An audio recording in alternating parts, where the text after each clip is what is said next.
Good morning everyone, कैसे हैं आप सब। आशा करती हूँ आप सब अच्छे होंगे। देखिए, जैसा कि मैंने आप लोगों से प्रॉमिस किया था कि अब से हमारा जो पूरा का पूरा फोकस रहेगा वो आपका दिल्ली पुलिस कांस्टेबल के जो 7,500 पोस्ट आई है उसकी कंप्यूटर और जनरल अवेयरनेस की तैयारी पर ही रहेगा। तो इसी सीरीज़ में मैं अपना पहला वीडियो आज लेके आई हूँ और मॉर्निंग में जो हमारा वीडियो रहेगा वो रहेगा कंप्यूटर से रिलेटेड। तो ये जो मैंने वीडियो बनाया है दिल्ली पुलिस हेड कांस्टेबल का जो पेपर आपका रिसेंटली हुआ था पिछले साल, तो उसमें कंप्यूटर के जो क्वेश्चंस पूछे गए थे उनसे रिलेटेड ये हमारा वीडियो है। इसमें हम लोग प्रीवियस ईयर पेपर को डिस्कस करेंगे। तो स्टार्टिंग हम लोग प्रीवियस ईयर पेपर से करेंगे और धीरे धीरे हम लोग इसको प्रैक्टिस सेट तक हम लोग लेके आएंगे। तो आज का जो वीडियो है उसको हम लोग स्टार्ट करते हैं। सबसे पहले मैं आप लोगों को बताना चाहती हूँ कि जो हमारा ASO पब्लिकेशन है, यानी कि आशुतोष सर ने एक नई बुक जो आप लोगों के लिए रेडी की थी स्टैटिक जीके की, उसके साथ साथ ये एक बुक आप लोगों के लिए तैयार की गई है। अगर आप लोगों को स्क्रीन पर ये दिखाई दे रही है तो रामबाण कंप्यूटर बुक, मैंने आपको इस बुक के बारे में पहले भी बताया था। इसमें 4,000 से ज़्यादा प्रश्न रखे गए हैं जो कि TCS द्वारा विभिन्न परीक्षाओं में कंप्यूटर रिलेटेड पूछे गए हैं। 1 लाइनर है, MCQ है, प्रैक्टिस सेट है, टॉपिक वाइज और चैप्टर वाइज इसमें आपको क्वेश्चंस मिलेंगे। तो ये बुक आप लोगों के लिए बहुत ही ज़्यादा हेल्पफुल रहने वाली है। किस तरीके से ये बुक है इसका एक वीडियो मैं पहले ही अपलोड कर चुकी हूँ, आप लोग चैनल पर जाकर उसको भी देख सकते हैं। ये बुक आपको हिंदी और इंग्लिश दोनों ही मीडियम में ये आपको अवेलेबल मिल जाएगी, जो कि एक मतलब और भी अच्छी बात है कि अगर आप लोग इंग्लिश से तैयारी करना चाहते हैं तो इंग्लिश में और हिंदी में तैयारी करना चाहते हैं तो हिंदी में। तो ये बुक आप लोगों के लिए बहुत ही मतलब बढ़िया रहने वाली है। ऐसा ज़रूरी नहीं है कि सिर्फ आपको DP कांस्टेबल के लिए पढ़नी चाहिए, इसके अलावा बहुत सारे ऐसे एग्ज़ाम्स हैं जिसमें ये आपको हेल्प करेगी। तो बुक का जो लिंक है वो हम आपको डिस्क्रिप्शन बॉक्स में प्रोवाइड करा देंगे, तो इस बुक को आप वहाँ से भी जाके ले सकते हैं। और आप अगर देखना चाहते हैं कि ये बुक किस प्रकार से है तो इसकी वीडियो मैं ऑलरेडी अपलोड कर चुकी हूँ, अभी कल या परसों ही कल ही वो वीडियो अपलोड हुआ है। तो एक बार आप जाके उस वीडियो को भी देख लीजिए, बहुत ही रीज़नेबल से प्राइस पे ये आपको मिल जाएगी। तो पहला जो प्रश्न है, function in MS Excel 2010 returns the total number of characters in a string. MS Excel 2010 में फंक्शन एक स्ट्रिंग में वर्णों की कुल संख्या लौटाता है। तो वो कौन सा फंक्शन है जो स्ट्रिंग में वर्णों की कुल संख्या को लौटाता है? ऑप्शन है लेन, काउंटिफ, सम या फिर काउंटा। तो देखिए वो कौन सा फंक्शन है, वो है लेन। ऑप्शन ए आपका जो है वो करेक्ट हो जाएगा। तो option A will be the correct answer. आगे बढ़ते हैं। Which of the following is not a document processing software. निम्नलिखित में से कौन सा दस्तावेज प्रसंस्करण सॉफ्टवेयर नहीं है? ऑप्शन है open office impress, Microsoft word, notepad या फिर वर्ल्डपैड। तो इसका जो सही जवाब है वो भी ऑप्शन ए है, ओपन ऑफिस इम्प्रेस। ये एक आपका डॉक्यूमेंट प्रोसेसिंग सॉफ्टवेयर नहीं है। तो ये आपका आंसर हो जाएगा ए। तो आगे बढ़ते हैं हम लोग। एक सेकेंड।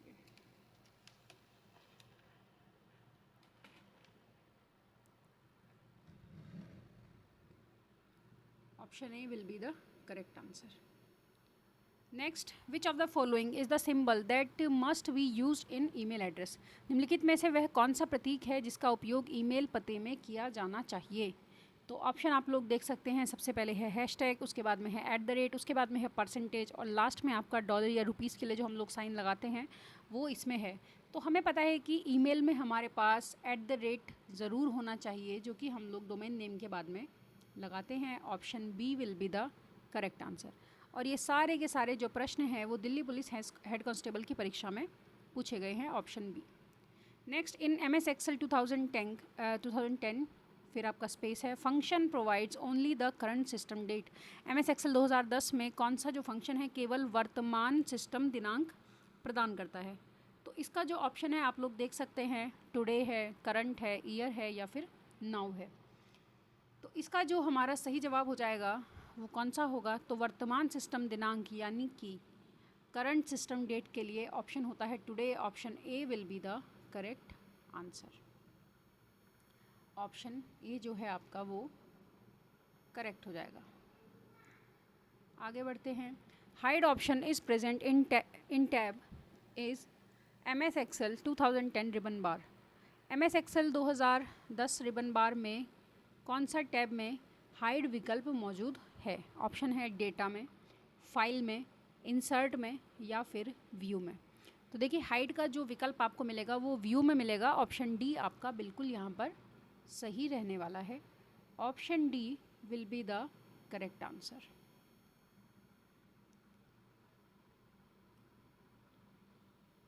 आगे बढ़ते हैं। A markup language and file format use for storing, transmitting and reconstructing arbitrary data is known as एक मार्कअप भाषा है और फाइल स्वरूप जिसका उपयोग भंडारण, संचारण और पुनर्निर्माण के लिए किया जाता है। मनमाने डेटा को किस रूप में जाना जाता है? तो यानी कि एक मार्कअप लैंग्वेज की यहाँ पर बात हो रही है, वो कौन सी है? ऑप्शन है HTML, XML, EML या फिर SGML।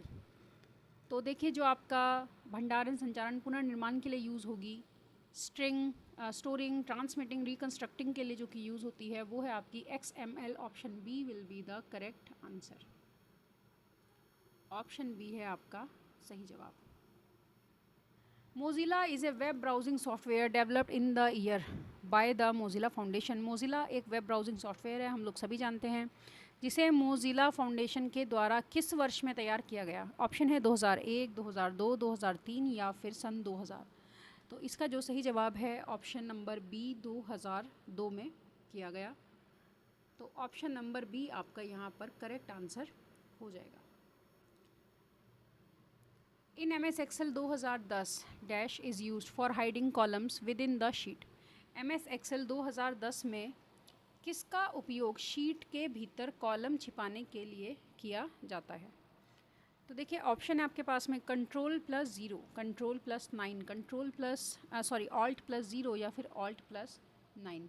तो इनमें से कौन सा ऑप्शन हम लोग यूज़ करते हैं? ऑप्शन आपका ए, Ctrl+0 को हम लोग कॉलम को हाइड करने के लिए यूज़ करते हैं। Option A will be the correct answer. The dash is a name for the lower edge of the worksheet window which displays various information about an Excel worksheet in MS Excel 2010। कौन सा worksheet window के निचले किनारे का एक नाम है जो प्रदर्शित होता है MS Excel 2010 में एक्सेल वर्कशीट के बारे में विभिन्न जानकारी लेकर? तो MS Excel वर्कशीट के बारे में विभिन्न जानकारी लेकर क्या प्रदर्शित होता है? ऑप्शंस आप लोग देख लीजिए, status bar, ribbon, task bar या फिर टाइटल बार। तो इसका जो सही जवाब है वो हो जाएगा आपका option number A, status bar. तो एक्सेल वर्कशीट की विभिन्न जानकारी हमें स्टेटस बार में मिलती है। In MS Excel 2010 dash are named from a onwards and dash are named from 1 onwards. MS Excel 2010 में किसको ए से आगे और किसको 1 से आगे नाम दिया गया है? ऑप्शंस हैं टेबल, पिवट टेबल, चार्ट या फिर ग्राफ, कॉलम्स या फिर रोज या फिर कॉलम। तो ऑप्शन नंबर सी आपका सही हो जाएगा, column for a and rows for 1। तो कॉलम हम लोग ABCD में लिखते हैं और रो हमारी 1 2 3 4 में चलती हैं। Option c. आगे बढ़ते हैं। Which of the following is a valid domain name in an email address. निम्नलिखित में से कौन सा ईमेल पते में एक वैध डोमेन नाम है? ऑप्शंस आप लोग देख लीजिए, gmail.com, outlook.com, yahoo.com। और ऑप्शंस जो हैं अब आप वो भी सुन लीजिए। तो ऑप्शंस आपके किस तरीके से हैं? ऑप्शन है आपके second and third, first and second, first and third या फिर ऑप्शन आपका जो लास्ट है वो है all, first, second and third. तो इसका जो सही जवाब है वो भी आपका हो जाएगा ऑप्शन डी या फिर इसके लिए हम बोलेंगे ऑप्शन नंबर 4, ऑल। ये सभी जो है वैलिड डोमेन है। gmail.com भी हो सकता है, outlook.com भी हो सकता है और yahoo.com भी हो सकता है। All options are correct. Copying a page on to a server is called dash the page. किसी पेज को सर्वर पर कॉपी करना डैश पेज कहलाता है। तो सर्वर पर कॉपी करना क्या कहलाता है? ऑप्शन है आपका क्रिएट, अपलोडिंग, सेव या फिर डाउनलोडिंग।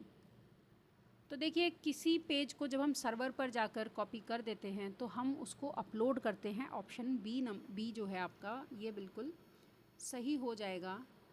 सारे के सारे प्रीवियस के जो प्रश्न हैं वो आप यहाँ से देखते हुए चलिए। नेक्स्ट क्वेश्चन, आई होप कि आपको ठीक से ये दिखाई दे रहा होगा। A website containing a writers or group of writers on experiences, observations, opinions, etc. is known as। एक वेबसाइट जिसमें किसी लेखक या लेखक के समूह में अपने अनुभव, टिप्पणियाँ, राय आदि को डैश के रूप में जाना जाता है, तो उसको हम क्या कहते हैं? ईमेल है, इंस्टेंट मैसेंजर है, ब्लॉग है या फिर वायरस है। तो देखिए, जब कोई लेख लिखते हैं या फिर कोई राय देते हैं या फिर कोई टिप्पणी वो करते हैं, तो उसको हम क्या कहते हैं? उसको हम लोग ब्लॉग के नाम से जानते हैं। और ब्लॉगिंग तो बहुत ही आजकल फेमस है। ऑप्शन नंबर 3 आपका, यानी कि ऑप्शन नंबर आपका जो है सी, वो हो जाएगा आपका करेक्ट। तो नेक्स्ट है आपका प्रश्न, the dash formula is MS Excel 2010 has the primary function of summing numbers in specific sales. क्या सूत्र MS Excel 2010 में विशिष्ट कोशिकाओं में संख्याओं के योग का प्राथमिक कार्य है? ऑप्शन है आपका काउंट, एवरेज, सम या फिर इफ़। तो देखिए, कौन सा ये सूत्र है जो आपका विभिन्न कोशिका यहाँ पर किस लिए आया है? देखिए, यहाँ पर कोशिका की कोई ख़ास ज़रूरत नहीं थी। एक्चुअली जब हम लोग थोड़ा कभी कभी इंग्लिश से हिंदी में हम लोग कॉपी करते हैं, तो जो सेल है ना, सेल के लिए यहाँ पर कोशिका आ गया है, आप इसको सेल ही समझिए। तो अगर हमें सेल को जोड़ना है तो हम कौन से फार्मूले को हम लोग यूज़ करते हैं? ऑप्शन नंबर सी, सम को हम लोग यूज़ करते हैं। तो ऑप्शन नंबर सी आपका सम जो है वो यूज़ होगा correct answer. In MS Excel 2010 we can collapse the ribbon to get extra space on the screen. Right click anywhere on the ribbon and then click collapse the ribbon or press। MS Excel 2010 में हम screen पर अतिरिक्त जगह पाने के लिए ribbon को छोटा कर सकते हैं। सही रिबन पर कहीं भी क्लिक करें और फिर रिबन को संक्षिप्त करें, यानी कि छोटा करें, और डैश पर क्लिक करें या दबाएं। तो हम किसको हम क्लिक करते हैं? ऑप्शन हमारा रहता है Alt + F1, control + F2, control + F1 या फिर Alt + F2। तो देखिए, ये अगर हमें प्रोसेस करना है तो ऑप्शन नंबर हमारा सी रहेगा, कंट्रोल + F1 हमें करना पड़ेगा। Option number C will be the correct answer. In MS Excel 2010 function provides the current system date and time. MS Excel 2010 में क्या फंक्शन वर्तमान सिस्टम दिनांक और समय प्रदान करता है? देखिए, वर्तमान सिस्टम दिनांक और समय की बात यहाँ पर हो रही है, तो ऑप्शन है ईयर, टुडे, नाउ या फिर करंट। तो इसका सही जवाब है ऑप्शन नंबर सी, नाउ। तो नाउ जो फंक्शन है, इससे हमें वर्तमान सिस्टम दिनांक और समय प्राप्त होता है। तो आगे बढ़ते हैं। Which of the following keyboard shortcut is use to rename the table in MS Excel 2010। MS Excel 2010 में तालिका का नाम बदलने के लिए निम्नलिखित में से किस कीबोर्ड शॉर्टकट का उपयोग किया जाता है? ऑप्शन है Alt + R, control + T + R या फिर Alt + T + R या फिर कंट्रोल + R। तो इसका जो आपका सही जवाब रहेगा, रीनेम करने के लिए हम यूज़ करते हैं किसे? Control + R। Option number D will be the correct answer. तो रीनेम अगर हमें करना हो तो हम कंट्रोल + R ही करेंगे। Next question, what is the default alignment of numeric values that are entered into the cell of an MS Excel 2010 worksheet.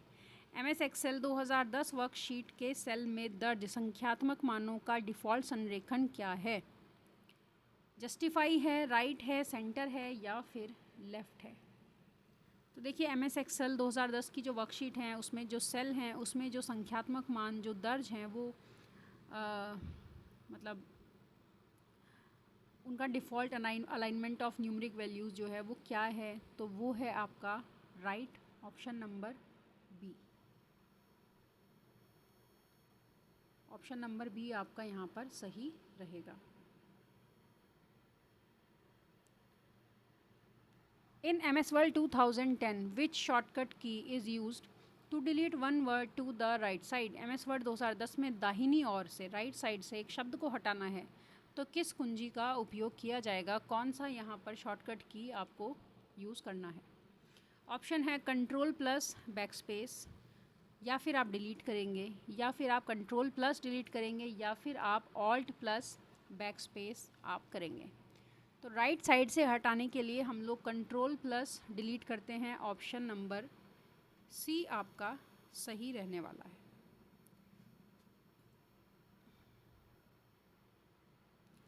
तो आज की वीडियो में इतना ही।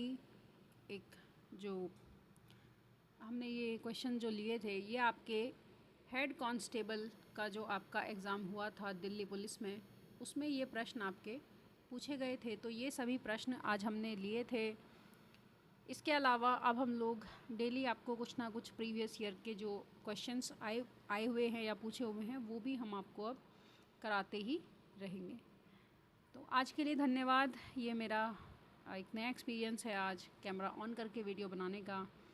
अभी मुझे थोड़ी सी मुश्किल आ रही है शुरुआत में, धीरे धीरे मैं मतलब इन चीज़ों को मैं और अच्छे से करना मैं सीख जाऊंगी। तो अभी के लिए धन्यवाद। अगर आपको ये वीडियो पसंद आया या आपके आसपास में भी कोई तैयारी कर रहे हैं इसके लिए, तो एक और मैं आप लोगों को बात बताना चाहती हूँ, आप हमारे टेलीग्राम चैनल से भी जुड़ सकते हैं।